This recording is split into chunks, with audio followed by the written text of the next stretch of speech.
Rajendranagar MLA Prakash గౌడ్పై తన సొంత కుమారుడే సంతోష్ గౌడ్ సంచలనమైనటువంటి కామెంట్స్ చేయడం జరిగింది. వివరాల్లోకి వెళ్ళినట్లయితే సంతోష్ గౌడ్ ఎవరైతే రూపారెడ్డి అనేటువంటి మణికొండ బీఆర్ఎస్ నాయకురాలకు సంబంధించినటువంటి శ్రేయసి అనేటువంటి ఒక అమ్మాయిని నేను ప్రేమించానని, సో అందుకు తాను ఇంట్లో ఉన్నటువంటి వాళ్ళు ఒప్పుకోలేదని, సో అయితే డెఫినెట్గా నా ఇష్టపూర్తిగా నేను ఆమెను ప్రేమించి పెళ్లి చేసుకోవాలనుకుంటున్నాను చెప్పినప్పుడు వాళ్ళు ఫస్ట్ ఇంట్లో ఒప్పుకోలేదు.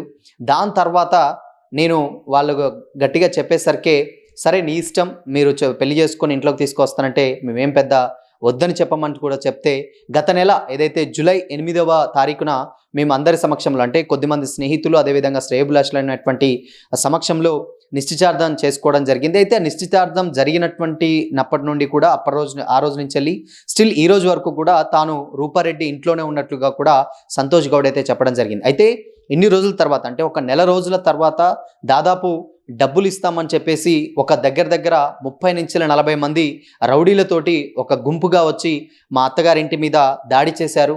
సో ఇంట్లో ఉన్నటువంటి వస్తువులన్నీ కూడా ధ్వంసం చేశారు.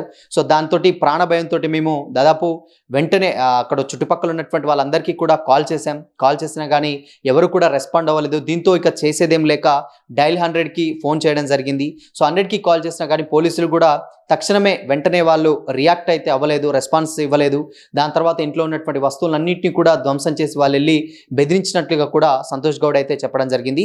అయితే ఈ ప్రెస్ మీట్ ఏదైతే చాలామంది అక్కడికి మీడియా ముఖంగా ఆయన చెప్పినటువంటి మాటలు కూడా ఒక్కసారిగా సోషల్ మీడియాలో వైరల్గా మారాయి. అదేంటంటే ఇప్పుడు ప్రస్తుతానికి నా జీవితం మీద నేను ఆశ వదిలేసుకొని మాట్లాడుతున్నాను, ఇక నేను చేసేదేం లేక మీడియా ముందుకు వచ్చి మాట్లాడాల్సినటువంటి పరిస్థితి వచ్చింది. ఇప్పుడు నా ప్రాణానికి కానీ నా కాబోయేటువంటి భార్య ప్రాణానికి కానీ ఎలాంటి హాని జరిగినా కానీ దీనికి అంతటికీ కారణం నా తండ్రి ప్రకాష్ గౌడ్ అంటూ కూడా సంతోష్ గౌడ్ సంచలనమైనటువంటి కామెంట్స్ అయితే చేయడం జరిగింది. అయితే దీని మీద అంటే ప్రస్తుతానికి దాదాపు నెల రోజుల నుంచి వెళ్ళి వాళ్ళు ఇష్టపూర్తికంగా నీ ఇష్టం అని చెప్పారు. దాని తర్వాత నేను ఎంగేజ్మెంట్ చేసుకున్నాను. అయినప్పటికీ కూడా వాళ్ళు ఇన్ని రోజుల తర్వాత, ఒక నెల రోజుల తర్వాత మా అత్తగారింటి మీద దాడి చేయడం జరిగింది. అయితే చాలామంది, అంటే ఫస్ట్ ఇంట్లోకి డోర్ కొట్టినప్పుడు పెద్దగా ఎవరు తెరవలేదు. దాని తర్వాత పైసలు ఇచ్చేది ఉంది అని చెప్పేసి వాళ్ళు చెప్పడం జరిగింది. పైసలు ఇచ్చేది వాళ్ళు ఒక్కరిద్దరు వస్తారు తప్పితే దాదాపు 40-30 మందితోటి అక్కడ ఉన్నటువంటి గుంపును కూడా వేసుకొచ్చి ఆ ఇల్లు మొత్తం ధ్వంసం చేయడం జరిగింది. రకరకాలైనటువంటి లేడీస్, ఏదైతే ఒక మనమ్మ అనేటువంటి లేడీ ఉంటుంది, ఆవిడ కాల్ రికార్డు కూడా నా దగ్గర ఉంది. సో అది మీకు వినిపిస్తాను.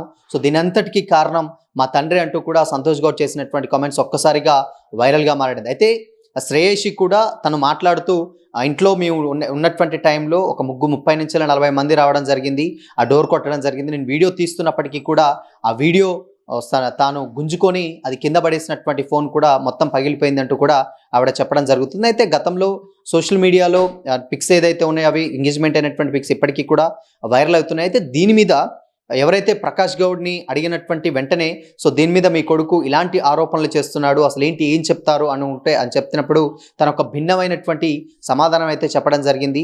తాను ఎవడో నాకు తెలియదంటూ, అసలు ఈ విషయం గురించి నన్ను అడగొద్దంటూ, తను నాకు అసలు అన్నోన్ పర్సన్ ఎంతో, తాను కూడా అంతే, నాకు వాడెవడో కూడా తెలియదు అనేటువంటి ఒక భిన్నమైనటువంటి సమాధానం అయితే ఇవ్వడం జరిగింది. ఆ ఒక్కసారిగా ఆ సమాధానంతో డెఫినెట్గా దీని అంతటికీ కారణం వెనక డెఫినెట్గా ప్రకాష్ గౌడ్ మాత్రమే ఉంటుంటారు అనేటువంటి ఆరోపణలు కూడా వెల్లువెత్తుతున్నాయి. కేవలం అక్కడ ఉన్నటువంటి ఫ్యామిలీకి ఆ అమ్మాయి ఎవరైతే శ్రేయసి అనేటువంటి అమ్మాయిని చేసుకోవడమో సంతోష్ గౌడ్ అది ఇష్టం లేదని ఫస్ట్ పలుమార్లు చెప్పినా కూడా వినలేదు. అయినప్పటికీ చేసుకుంటాను అని చెప్పేసరికి ఇక చేసేదేం లేక సరే నీ ఇష్టం అని వదిలేశారు. దాని తర్వాత నిశ్చితార్థం జరిగిన తర్వాత నిశ్చితార్థానికి కూడా ఫ్యామిలీ వెళ్ళట్లేదని అయితే సమాచారం అయితే అందుతుంది, వెళ్ళలేదని. దాని తర్వాత ఇక తాను అత్తగారింట్లోనే ఉండటంతో అక్కడ వాళ్ళు ఏదైనా ఫ్యామిలీలో కుటుంబ కలహాలా లేకపోతే ఏంటో తెలియదు కానీ ఓవరాల్గా ఒక్కసారిగా వచ్చి దాడి చేసినటువంటి దృశ్యాలు అయితే సోషల్ మీడియాలో అయితే కనిపిస్తూ ఉన్నాయి. దాడి చేసిన తర్వాత సో అక్కడికి పోలీసులు దాడి తర్వాత రావడం, దాని తర్వాత అక్కడ ఉన్నటువంటి ఇల్లును మొత్తం కూడా పర్యవేక్షించడం, అసలు ఏం జరిగింది, ఎలా దాడి చేశారు, ఎవరు ఏంటని కూడా పోలీస్ టీం మొత్తం కూడా వచ్చి అక్కడ వాళ్ళ వివరాలను అడిగి తెలుసుకునేటువంటి విషయాలు కూడా సోషల్ మీడియా అయితే వైరల్ అవుతూ ఉన్నాయి. సో ఏదైనప్పటికీ కూడా నా ప్రాణానికంటే నేను ఇది ఇప్పటి వరకు చెప్పొద్దు అనుకుంటున్నాను, కానీ ఇక నా ప్రాణానికి హాని తలపెట్టారు. దాని తర్వాత నా కాబోయేటువంటి భార్య కూడా ఇక నా జీవితం మీద కూడా ఆశ లేదు, నేను బ్రతుకుతానన్నటువంటి ఆశ లేదు. ఇప్పుడు ఈ మరుక్షణం ఈ మాటలు మాట్లాడినటువంటి తర్వాత నాకు ఇంకేదైనా సరే, నాకేదైనా ప్రాణాపాయం జరిగితే మాత్రం కంపల్సరీ మా తండ్రి ప్రకాష్ గౌడే దీని అంతటికీ కారణం అంటూ కూడా సంతోష్ గౌడ్ చేసినటువంటి ఆరోపణలు అయితే ఒక్కసారిగా వైరల్ అయితే దాను కూడా అయితే డబ్బులు ఇచ్చి తన అత్తగారి మీద ఎవరైతే రూపారెడ్డి అనేటువంటి బీఆర్ఎస్ నాయకురాలు ఉందో శ్రేయసి తల్లి, ఆ తల్లి మీద కొన్ని షాకింగ్ ఆరోపణలు చేయదలుచుకుంటున్నారని, అంటే కావాలని తన ఉన్నటువంటి ఫేమ్ అంతా కూడా డిఫేమ్ చేసి దాని తర్వాత అక్కడ డబ్బులు ఇచ్చేయాలి అని చెప్పేసి డబ్బులు ఎగ్గొడుతున్నారని ఇలా రకరకాలైనటువంటి పలు కేసులు కూడా పెట్టి దీని అంతటికీ కారణం కూడా ఈవిడే అని చెప్పేసి మమ్మల్ని మొత్తం కూడా బజార్కి ఇచ్చి రోడ్డు మీద మా పరువు తీసి దాని తర్వాత తన కొడుకుని లాక్కెళ్ళేటువంటి ప్రయత్నం చేస్తున్నారంటూ కూడా ఆవిడ కూడా చెప్పడం జరిగింది. అయితే ఇది ఇన్ని రోజులు లేనిది, దాదాపు నెల రోజులు